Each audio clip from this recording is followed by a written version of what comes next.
Dealings are concern, اس کو کیسے ٹھیک کیا جا سکتا؟ اس کی وجہ ایک غلط فہمی ہے، وہ غلط فہمی پورے زور کے ساتھ دور کرنی چاہیے. اس کے لیے گفتگو بھی کریں، بات بھی کریں، لوگوں کو بتائیں بھی. جس دن وہ غلط فہمی دور ہو گئی مسلمانوں کا ایک بڑی تبدیلی آ جائے گی. وہ غلط فہمی یہ ہے کہ مسلمان یہ سمجھتے ہیں کہ وہ کسی کا حق مار لیں، کسی کو کم تول دیں، ملاوٹ کر لیں، دھوکہ دے دیں، فریب دے دیں، وہ وعدہ پورا نہ کریں، یہ سارے کام کریں اور کرنے کے بعد عمرہ کرنے چلے جائیں تو معاف ہو جاتا ہے.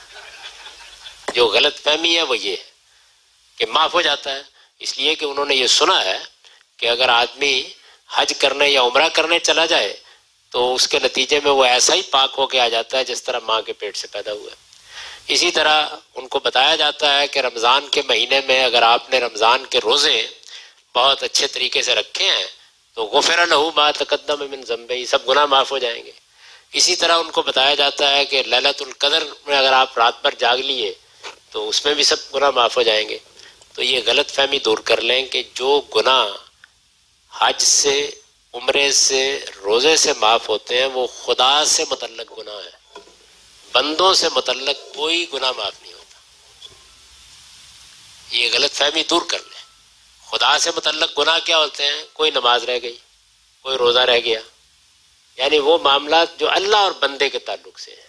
تو اللہ رحیم و کریم اور شفیق ہیں، وہ ان گناہوں کو اس ذریعے سے معاف کرتے رہتے ہیں. یعنی وہ بشارت دیتے ہیں کہ اچھا نمازیں چھوٹ گئی تھیں، کوئی روزے چھوٹ گئے تھے، کوئی اور غلطی ہوئی تھی تو عمرہ کرنے جاؤ گے معاف کر دوں گا، حج کرنے جاؤ گے معاف کر دوں گا، رمضان کے روزے رکھ لو گے معاف کر دوں گا، ایک جمعے سے دوسرے جمعے تک اللہ سے استغفار کرو گے معاف کر دوں گا. جو بندوں سے متعلق گناہ ہیں وہ نہ خدا معاف کرے گا نہ بندے معاف کریں گے جب تک آپ ان کی تلافی نہیں کرتے. تو یہ میں بڑی اچھی طرح آپ کو بتانا چاہتا ہوں کہ جب بھی انسانوں سے کوئی معاملہ آپ کو کرنا ہو تو یہ سمجھ لیجئے کہ اگر حق تلفی کی ہے، اگر کسی کی جان مال آبرو کے خلاف زیادتی کر دی ہے، اگر ملاوٹ کی ہے، اگر جھوٹ بولا ہے، اگر پابندی اوقات میں خرابی پیدا کی ہے، اگر کہیں ملازمت کرتے اس کا حق ادا نہیں کیا، تو یہ بندوں سے متعلق گناہ ہے، یہ قابل معافی نہیں ہے. یہ نہ عمرے سے معاف ہوتے ہیں، نہ حج سے معاف ہوتے ہیں، نہ روزے سے معاف ہوتے ہیں. ان کے لیے آپ کے پاس ایک ہی راستہ ہے کہ جس کے ساتھ معاملہ ہوا ہے اس سے معافی مانگیے اور تلافی کیجیے. یعنی معافی بھی مانگیے اور تلافی بھی کیجیے.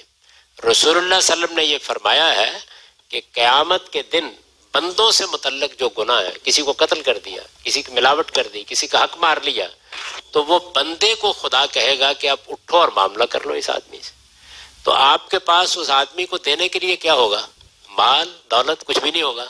آپ کے پاس نیکیاں ہوں گی جو وہ مانگے گا اور اس کے پاس برائیاں ہوں گی جو وہ آپ کو دے دے گا. تو اس تبادلے کے لیے اگر لوگ تیار ہیں تو ٹھیک ہے.